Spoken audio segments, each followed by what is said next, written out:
I laid 2 Genius Wefts on top of the beads, and now I'm going to sew the top wefts through the hair into the bottom weft. I want to make sure I go through the loop, and I'm going to continue stitching to the right. Because I already have the weft underneath sewn, it makes me feel really confident that I'm not missing anything and I'm picking up everything in each section. This is the finished product of the invisible weft method. As you can see, the beads are hidden and all there is a weft underneath. I personally love both methods, regardless if you're a beginner or more advanced and more familiar with wefts. I feel like it is not one size fits all, and being knowledgeable on how to do both invisible and a standard sewn in method is so important when you're selling wefts to clients. It's really great because sometimes it's not necessary to add weight underneath the beads, especially if you're dealing with someone with lower density hair. Regardless of which method you choose, the beads should match the natural hair color of your client and are hardly visible despite which method you choose for installation. For my second row, I chose to use 26 underneath the bead.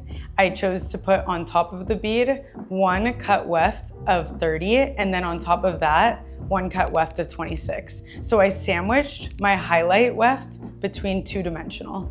Okay, Ilsa has just finished Jordan's 2 rows of weft in the back, and you can already see how well this is blending with her natural hair before we've even done the second half of the application. Now I'm going to go ahead and do the individuals on the sides, and then we'll take a look at the back at the end and see if we need to add any more detailed pieces in the back. My first section is going to be about 2 to 3 fingers above her ear. I like to start a little bit higher on the sides just so that when those extensions start to grow out a little bit, they're not bothersome in that area. Oftentimes, I like to use this point on the head as kind of a guide to start my first section. There's not a ton of hair in this area, which is nice because a lot of the work has already been done for us by placing those wefts in the back, but adding a few individuals in the front is really going to take this look to the next level and detail it so that it looks super perfect. Looking at Jordan's hair and how it falls on her body, I can tell that I'm gonna wanna use smaller bonds because when I hold up a small piece, you can see that it looks a lot more like how her hair is naturally falling versus a full-size bond looks just a little bit too full to be sitting in this area. 90% of the time on my clients, I use all smaller bonds in the front, but this is a really great way to check that that density is going to look natural on her. I'm going to show you step by step how to roll a bond. I'm going to pull on my client's hair section just slightly, place the bond behind the hair, and line it up with the letter N marker on the shield. I'm going to melt the bond for about 3 seconds, just until it melts into the hair. And then I'm going to roll the bond really gently back and forth between my index finger and my thumb. Now we have a perfectly sealed bond all the way around. And that is how to roll a bond. I only need 2 bonds in this row because I don't want to place them too close to the front of the head. I'm going to test if my bonds are too close or if they're just right by using a clip. I call this the clip test.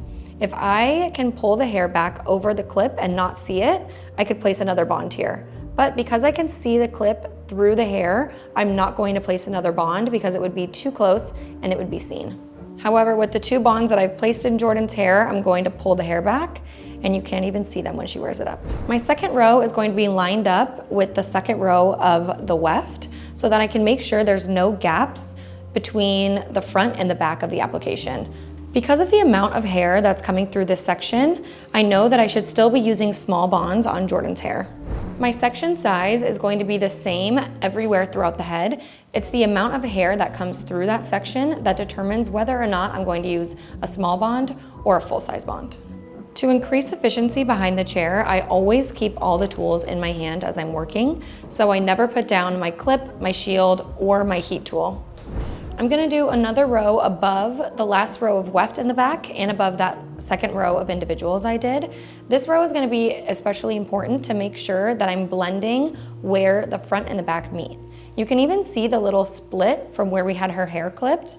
This spot is going to be especially important to make sure that there's no hole where the front and the back meet in the application. I'm going to start my first bond right where that break is, just to make sure that I'm getting the right amount of density. Sometimes when working with smaller bonds, I heat up the bond a tiny bit first. That way, when I place it in the hair, it's not going to move anywhere and I have a little bit more control. For my third row, I placed 4 small bonds and I made sure that it was going overlapping where the last row of the weft is in the back. Again, just ensuring that I'm covering any hole that might have been missed between the front and the back section. I've added 3 rows of individual extensions on Jordan in the front. So we could totally leave it like this and it would blend perfectly.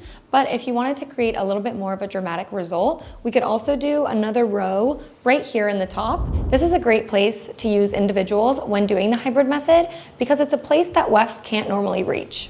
By placing another row of individuals towards the top, we're going to fill in this break where the face frame meets the rest of the haircut. I'm going to section for this area right above where my last row was, but a little bit further forward. I can see where my last row is right here, and I'm going to bricklay the new extensions in between those ones, and then 1 to 2 above it.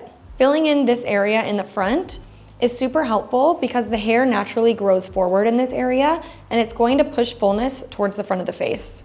Oftentimes, clients are wanting that fullness around the face, but I don't find that placing individuals too close to the hairline is helpful for that. But a better area to place individuals for that full look around the front is closer in this top section. I just finished my 4th row of individual extensions on Jordan, and we only did about 2 to 4 bonds in each row. You really don't need a lot of extra hair when filling in the hybrid method with individuals, but adding those little touches really makes a big difference. I'm going to repeat the same steps on the other side and then we'll meet back after and check everything. We're just about finished with Jordan's application. We just finished putting the individuals in the front, and now that it's all smoothed out, we're checking everything just to make sure that we don't need to add any more. But while I was checking, we can see her haircut underneath a little bit in these areas. So we're going to go ahead and place some individuals underneath the wefts in the nape area, which is really going to help disguise this little piece in the front. I like to do this corner by corner, so I'm first going to start on the left side and then work to the right side. I'm going to take my section about 3 fingers underneath where the first row of the weft is. It's really important to gently clip this section up so that you're not pulling tightly on your client's freshly installed extensions and it's going to be uncomfortable for them. I like to just loosely pin it. So in the nape area, our hair tends to be a little bit darker here because it's just an area the sun doesn't typically hit. So oftentimes I like to use my darkest color in this area just to make sure that it's the most seamless blend possible.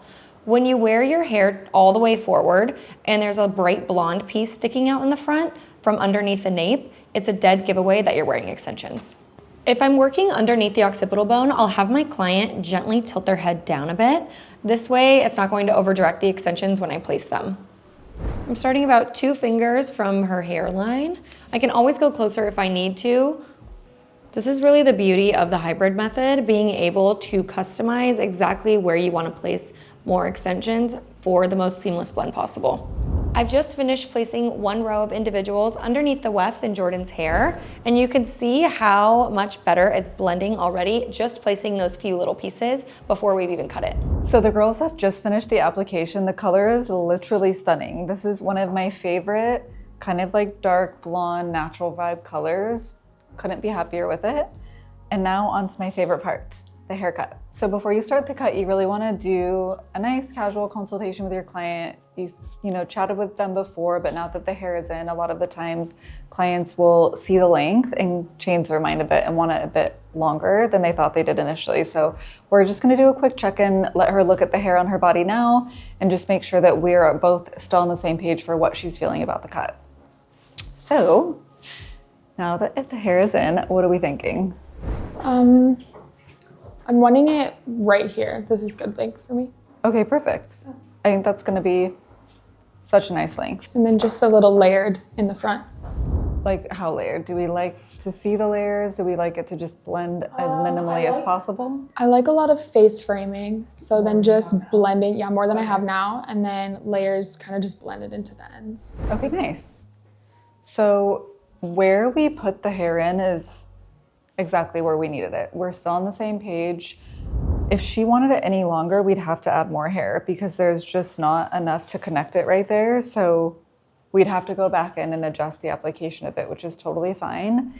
And why we really take the time to talk to the client again after the application, because they're spending a lot of money, we are spending a lot of time, and it's so simple to just make a quick adjustment if a client is changing their mind a bit. And it's really important as a specialist to do that for your client, make them feel really comfortable and able to keep the conversation going as the application goes. So we're gonna start the cut. I love that she wants more layers. It's really gonna flatter her jaw and her face in general, which is one of my favorite haircuts to do. So I'm going to start with the length in the back and the blending. So we're gonna go ahead and turn her around. And I like to start with a small section. How I generally break down the haircuts is section 1, section 2, section 3, the front left, section 4, and the front right, section 5. So when you're cutting extensions, you're really taking a lot bigger sections than you would normally take for, say, a wet normal haircut. So we're gonna pick up our first section in the back, pull it out, I would say parallel to the floor, and we're gonna find where her natural hair stops and where the extensions start. So I actually have to feel it because the color blend is so nice. It's actually hard to tell. So this is what we are going to be blending, is that little area right there. We're gonna pull it all up, being really mindful that we're not cutting her natural hair. And then we're just gonna drop her hair out and slide cut down, kind of like you would work with a razor, and just really gently blend out those ends. And then we're gonna do the exact same thing on the bottom. So we're gonna pick it out. I'm gonna see where her natural hair starts dropping out. I'm gonna gently blend the underneath section as well. And what that is gonna do is make sure that from all angles it's blended, and you're never gonna get that shelfy extension look. It's gonna look perfect in a ponytail. It's always gonna be seamless, which is what we're going for when we're cutting. You're always using a point cutting technique or a slide cutting technique. You're avoiding at all costs putting any kind of hard lines in the hair because it's just gonna make more work for you to take it out. So we're just gonna repeat the exact same thing on the next section. I'm over directing it back to the first section because it's saving the length and it is making sure that we don't cut too much, which is the goal when cutting extensions. You can always cut more, you cannot put it back. So I always like to err on the side of caution when I'm cutting. And then again, the same as the last section, we're just gonna pull it out, see where her natural hair is dropping off. We're gonna gently slide cut from underneath as well. We're going to bring the front section forward and over direct it all the way back so that we're not cutting too much. I'm gonna do all of the detailing around the face in the front, and I'm gonna bring it all forward for that. So right now we're really just looking at getting that initial blend of the extensions into the hair. So now that the initial layering is done, we're going to look at the length and just go in there and pick up pieces that I know need to come off to start making the length look more even and exactly where she wants it to be. So I'm going to use this opportunity to blend out the hair even more instead of just bluntly cutting it across. So we're just going to pick it up. I can see the line of where her hair ends, and we're just going to keep blending at that. And then once you get it to a really nice blended place, you can go ahead and point cut into the length. I do think that I'm going to take it a bit shorter, but I just want to see how it looks at this length and do the face framing, and then I will look at the overall length one more time. But you can always take more off. There's no reason to rush things and go shorter than you think. So at this point, I'm gonna go ahead and turn her around, and then we're gonna start layering the front part of her hair. So I'm gonna pull the sections from the ears forward. So to address the face framing, a really good tip that I've always used for contour cutting and for face framing is to take the front section and hold it up, and you're gonna look at creating kind of a V shape in the hair. So I'm just gonna cut down this way and down this way, and then point cut into the hair to soften it because she does have really fine hair. There needs to be continuity in the haircut. So we can't cut her hair blunt and then the extensions really soft. We need to be cutting her hair soft as well. So now that I have that initial length in that I'm happy with, I'm going to turn her to the side and I'm going to gently bring those extensions into the haircut just by bringing it down and gently blending as I go. Once I get to the bottom part, I tend to take my scissors from the back and take out length that way. It's just easier for my eye to tell what's going on. And then I'll go ahead and go in and point cut a bit and soften everything that way. So you're just trying to make sure that you are hiding where the extensions begin and where the hair ends,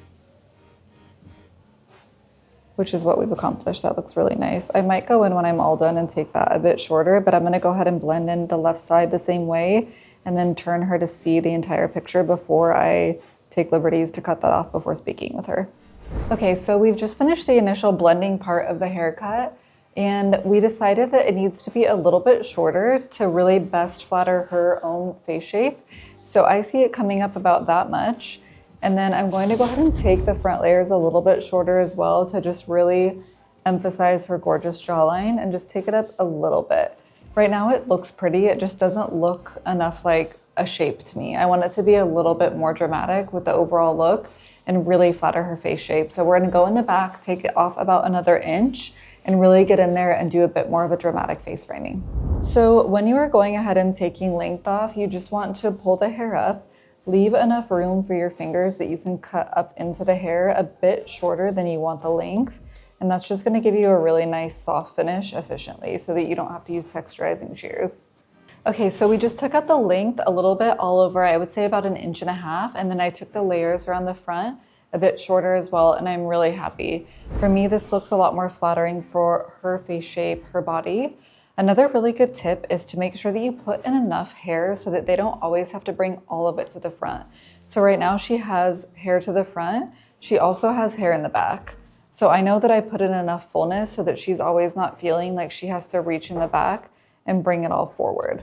However, if she does, the cut is still seamless. So that's why I check everything in the front as well as the back so that no matter what the client does at home on camera, it's always going to blend, it's always going to look seamless. That's really a part of the equation. Now we're gonna go ahead and let Jordan see her hair and make sure that she's beyond happy with the end result. What do you think, my love? I love it so much. It's perfect. The movement in it and everything and the face framing, it's like my hair but better. I love it so much.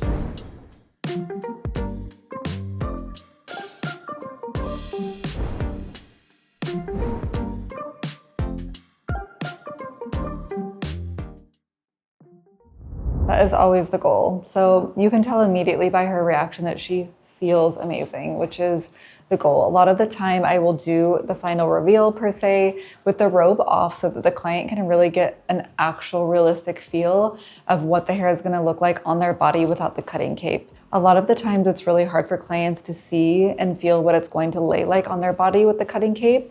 So it's totally fine during the cut if you want to stop, take a break, let the client stand up and really look at the hair and how it's falling without the cutting cape on.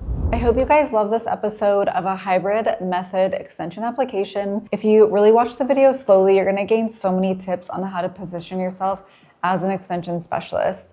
You really need to take the time, take models. A really good tip is when you're learning a new skill like this is not to rush it. So in our Line 1 hair classes, we always tell stylists to make the client that you are practicing a new method on your last client of the day so that you can really take your time and have no stress kind of thinking that you have another client in and having just, the whole evening to finish and really leisurely learn this technique and take content. The more that you take content and the more that you post about the clients that you want in your chair, the easier it's gonna happen for you. So if your goal out of this video is to learn how to do a weft extension with individual keratin extensions, start posting about it. And you're gonna get those clients reaching out to you that want to know what you're doing, that wanna know that you're learning. And it's such a wonderful way to become the stylist that you want to become and to learn the new skills and really become a pro. It's not good enough with extensions to just get by.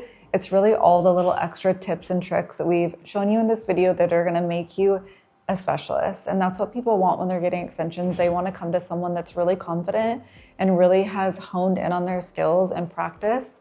And they know that they're gonna sit in your chair and feel so comfortable getting the best hair and really feeling their best. And there's no better feeling as a stylist then when your client turns around and they get that reaction that they've never felt better and love their hair so much. That's part of what I really enjoy about being a stylist behind the chair, is that feeling when my client just loves their hair and I know I did the best job that I can do. It's just so rewarding. So I hope that this video really helps you guys become the stylist that you want to become, gain those new skills, and there's nothing wrong with making more money. Thanks again for joining us. I am Drea, owner of Line 1 Hair. We're at my salon, Bomane Salon in Beverly Hills today, and we are with our girls Ilsa and Isabelle that absolutely crushed the extension application, and I hope you enjoy.